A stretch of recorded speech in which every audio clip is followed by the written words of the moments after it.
BHMS पदवीधारकांना allopathic औषधाची रुग्णांना सेवा देण्याचं जे परिपत्रक आहे सभापती महोदय हे मागे घेण्याची आवश्यकता आहे। हे परिपत्रक मागे घेण्याची आवश्यकता आहे सभापती महोदय। सभापती महोदय या परिपत्रकामुळे अनेक अडचणी सगळ्या महाराष्ट्रात येणाऱ्या काळात निर्माण होऊ शकतात सभापती महोदय।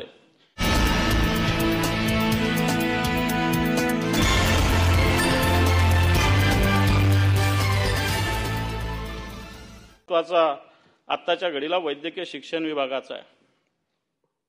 जे BHMS पदवीधारक डॉक्टर आहे यांना ॲलोपॅथिक औषधाची रुग्णांना सेवा देण्याबाबतचं सरकारने एक परिपत्रक काढलेलं आहे। आता आपण सगळ्या डॉक्टरांचा आदर करू, BHMSचा करू, MBBSचा करू, त्याच्याविषयी काही प्रश्न नाही, पण शेवटी वेगवेगळं एज्युकेशन आहे। BHMSचं शिक्षण वेगळं आहे, MBBSचं शिक्षण वेगळं आहे। परंतु राज्य सरकारने आणि वैद्यकीय शिक्षण विभागाने एक पत्रक काढलं की BHMS पदवीधारक डॉक्टरांना शिक्षण ॲलोपॅथिक औषधाची रुग्णांना सेवा देण्याचे असं कसं होऊ शकतं सभापती महोदय? 6 महिन्याचं त्याच्यासाठी ट्रेनिंग ठेवलेलं आहे। परंतु शेवटी MBBS डॉक्टर BHMS डॉक्टर याच्यामध्ये फरक आहे। आणि मी सांगतो बारामतीचा कोण BHMS डॉक्टर संघटनेचा अध्यक्ष आहे, त्याच्या प्रेशर खाली हे होतंय, कोणतरी बारामतीचा असला म्हणून त्याच्या सगळ्या गोष्टी ऐकाव्या अशातला काही भाग नाहीये। याच्यामुळे राज्यातल्या MBBS डॉक्टर अन्याय होईल। मी BHMSचा विरोध नाही, परंतु त्यांची स्वतंत्र प्रॅक्टिस आहे, MBBSची स्वतंत्र प्रॅक्टिस आहे।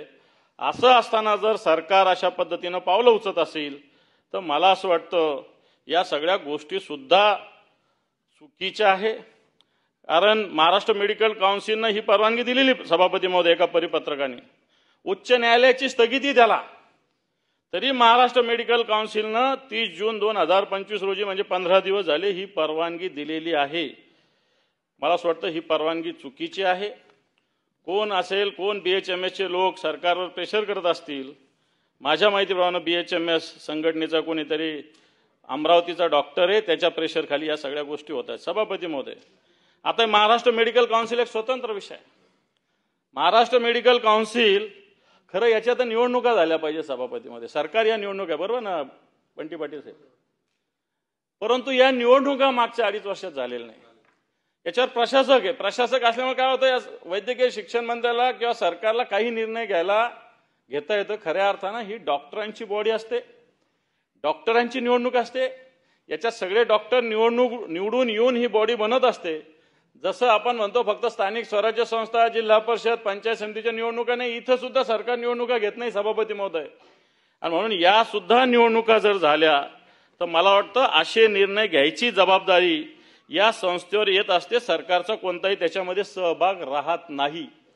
आणि म्हणून या ज्या गोष्टी झालेल्या आहे, BHMS पदवीधारकांना ॲलोपॅथिक औषधाची रुग्णांना सेवा देण्याचं जे परिपत्रक आहे सभापती महोदय हे मागे घेण्याची आवश्यकता आहे।